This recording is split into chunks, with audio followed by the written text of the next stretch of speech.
Dear friends, എല്ലാവർക്കും എൻ്റെ ചാനലിലേക്ക് സ്വാഗതം. നമുക്കിന്ന് ഓർക്കിഡ് ചെടിയുടെ വംശവർദ്ധനവിനെക്കുറിച്ച് പറയാം. അതിൻ്റെ പ്രൊപ്പഗേഷൻ, അതായത് തണ്ടിൽ നിന്നും നമുക്ക് എങ്ങനെ എളുപ്പം തൈകൾ ഉണ്ടാക്കിയെടുക്കാം എന്നതിനെക്കുറിച്ചുള്ള ഒരു വീഡിയോ ആണ് ഞാൻ ചെയ്യുന്നത്. ഇപ്പോൾ നമ്മൾ വലിയ വില കൊടുത്തൊക്കെ ഓർക്കിഡൊക്കെ വാങ്ങും. പക്ഷേ കുറച്ച് നാൾ കഴിയുമ്പോൾ ഈ ഓർക്കിഡൊക്കെ നശിച്ചു പോവുകയാണ് പതിവ്. എല്ലാവരുടെയും കാര്യമല്ല, ചിലരുടെ കാര്യമാണ് ഞാൻ പറയുന്നത്. അപ്പോൾ അതിന് മുൻപായിട്ട് നമ്മൾ വാങ്ങിയ ഓർക്കിഡിൽ നിന്നും എങ്ങനെ കൂടുതൽ തൈകൾ ഉണ്ടാക്കിയെടുക്കാം എന്നതിനെക്കുറിച്ചാണ് ഞാൻ ഈ വീഡിയോയിൽ നിങ്ങളുമായിട്ട് പങ്കുവയ്ക്കുന്നത്. അപ്പോൾ നമ്മൾ വാങ്ങിയ ഓർക്കിഡ് കുറച്ച് നാൾ കഴിയുമ്പോൾ പൂക്കളൊക്കെ പോയി ഇതുപോലെ ഒരവസ്ഥയിലായി തീരും.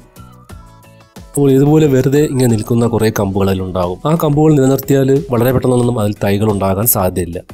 അപ്പോൾ അങ്ങനെയുള്ള ആ കമ്പുകളൊക്കെ നമ്മൾ മുറിച്ച് എടുക്കുക. എന്നിട്ട് ആ മുറിവിൻ്റെ ഭാഗത്ത് നമ്മൾ ഇതുപോലെ ഫെവിക്കോൾ, നമ്മൾ കടകളിൽ നിന്നും ഫാൻസി സ്റ്റോറിൽ നിന്നൊക്കെ കിട്ടുന്ന ഫെവിക്കോൾ അതുപയോഗിച്ച് സീൽ ചെയ്യുകയാണ് വേണ്ടത്. അതിനുള്ളിലോട്ട് വെള്ളം ഇറങ്ങാതിരിക്കുവാനാണ് ഫെവിക്കോൾ വെച്ച് സീൽ ചെയ്യുന്നത്. ഫെവിക്കോൾ ഇല്ലെങ്കിൽ നമുക്ക് മെഴുകുതിരി ഉരുക്കി ഒഴിച്ചാലും മതിയാകും. അങ്ങനെ ഒഴിച്ചതിന് ശേഷം ഉണക്ക സമയമാണെങ്കിൽ നമുക്ക് അതിനെ ഉണങ്ങാൻ അനുവദിക്കാം. മഴ സമയത്താണെങ്കിൽ നമ്മൾ അതിൽ ആൻറ്റിഫംഗൽ പൗഡർ സ്പ്രേ ചെയ്ത് നനയാത്ത സ്ഥലത്ത് വേണം സൂക്ഷിക്കാൻ. അതിനുശേഷം നമ്മൾ ഇതുപോലെ മുറിച്ചെടുത്ത ആ തണ്ടുകൾ ഇതുപോലെ ആ സൈഡിലുള്ള ആ വെളുത്ത ആ കോട്ടിങ് ഒക്കെ മാറ്റിയതിന് ശേഷം നമുക്കിതുപോലെ ഒന്നുകിൽ ചകിരിച്ചോർ നമ്മൾ നല്ലതുപോലെ നനച്ചതിന് ശേഷം അത് പിഴിഞ്ഞ് വെള്ളമെല്ലാം കളഞ്ഞ് എടുത്ത് ഇതുപോലെ വെക്കുക. അതിൽ വേണം നമുക്ക് ഈ കട്ടിങ്സുകൾ നിരത്താൻ. കട്ടിങ്സുകളിലും നമ്മൾ മുറിച്ച ആ ഭാഗത്ത് ഫെവിക്കോൾ ഉപയോഗിക്കുന്നത് നന്നായിരിക്കും. കാരണം ഇതിൻ്റെ ഈർപ്പം ഉള്ളിലോട്ട് ഇറങ്ങി പോകാതിരിക്കാൻ വേണ്ടിയാണ്. ഫെവിക്കോൾ ഉപയോഗിച്ചതിന് ശേഷം നല്ലതുപോലെ ഉണങ്ങിയ ശേഷം മാത്രമേ അതിൽ വെക്കാവൂ. ഞാനിപ്പോൾ ഇത് അപ്പോൾ തന്നെ വെക്കുന്നതായിട്ടാണ് കാണിക്കുന്നതെങ്കിലും ഞാൻ പിന്നീട് അത് മാറ്റി വെക്കുകയാണ് ചെയ്തത്. അപ്പോൾ അതുപോലെ ഫെവിക്കോൾ ഉണങ്ങിയതിന് ശേഷം മാത്രം നമ്മൾ ഇതിലോട്ട് വെച്ചു കൊടുക്കുക.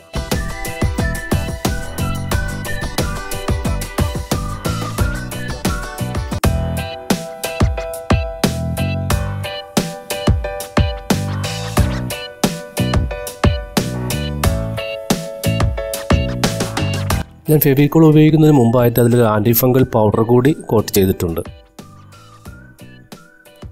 അതിനുശേഷം നമുക്കിത് നല്ല തണലുള്ള ഏതെങ്കിലും ഭാഗത്ത്, വെയിലൊന്നും അടിക്കാത്ത ചെറിയ ഈർപ്പമൊക്കെ കിട്ടുന്ന ഭാഗത്ത് എവിടെയെങ്കിലും ഈ ട്രേ സൂക്ഷിച്ച് വയ്ക്കാം.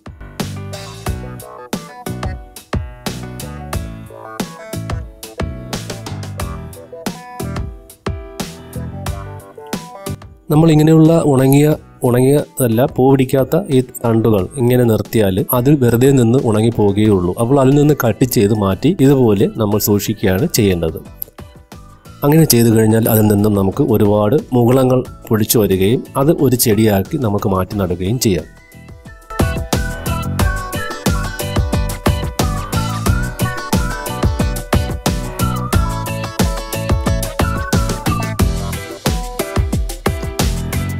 ഇത് സ്പാഗ്നം മോസ് എന്ന് പറയുന്ന ഒരു പായലാണ്. നിങ്ങൾക്ക് അറിയാമായിരിക്കും സ്പാഗ്നം മോസ്. ഇത് ഓൺലൈൻ വഴി ഞാൻ വാങ്ങിയതാണ്.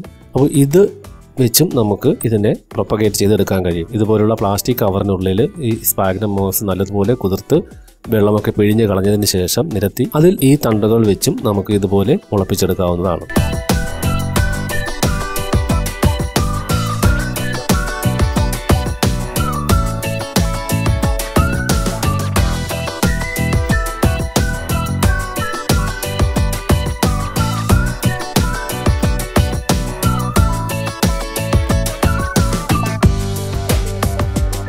ഇങ്ങനെ ചെയ്യുമ്പോൾ കൂടുതൽ വെള്ളം ആകാതിരിക്കുവാൻ പ്രത്യേകം ശ്രദ്ധിക്കണം. ചെറിയ ഒരു ഈർപ്പം മാത്രമേ ഉണ്ടാകാവൂ.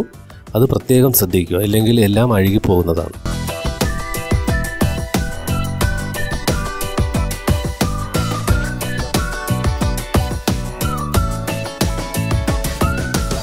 ഒരു ഓർക്കിഡ് ഉണ്ടെങ്കിൽ പോലും നമുക്ക് ഇതുവഴി ഒരുപാട് ഓർക്കിഡ് തൈകൾ ഉണ്ടാക്കിയെടുക്കാൻ അങ്ങനെ നമുക്ക് കഴിയുന്നതാണ്. ഏകദേശം ഒരു വർഷങ്ങൾക്കുള്ളിൽ തന്നെ അത് പൂവിടുകയും ചെയ്യും. നല്ല രീതിയിൽ നമ്മൾ പരിചരണമൊക്കെ കൊടുത്തു കഴിഞ്ഞാൽ ആ തൈകൾ പൂവിടുകയും ചെയ്യും.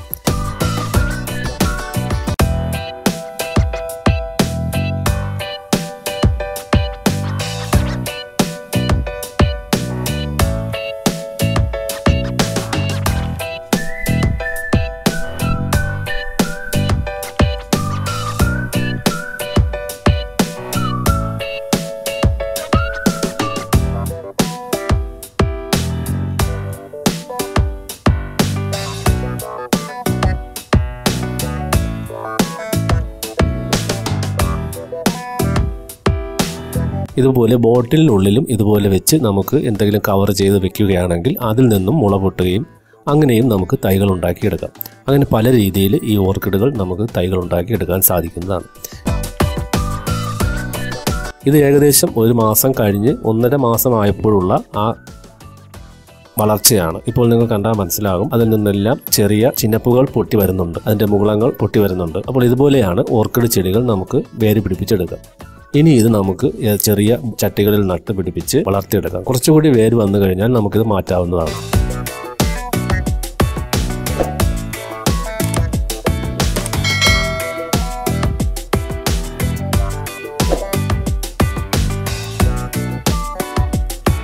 നേരത്തെ ഞാൻ വെച്ച ചകിരിച്ചോറിൽ വെച്ചത് ഞാൻ ഇതുപോലെ നട്ട് കഴിഞ്ഞു. അതുകൊണ്ടാണ് ഞാൻ ഇത് കാണിക്കാതിരുന്നത്. അപ്പോൾ എല്ലാവർക്കും എൻ്റെ ഈ വീഡിയോ ഇഷ്ടപ്പെട്ടെന്ന് വിചാരിക്കുന്നു. ഇഷ്ടപ്പെട്ടെങ്കിൽ ദയവ് ചെയ്ത് സബ്സ്ക്രൈബ് ചെയ്യുക, ലൈക്ക് ചെയ്യുക. അതുപോലെ നിങ്ങളുടെ കൂട്ടുകാരിലേക്കും എത്തിക്കുക. എല്ലാവർക്കും നല്ലൊരു ദിവസം ആശംസിച്ചുകൊണ്ട് നിർത്തുന്നു. നന്ദി, നമസ്കാരം.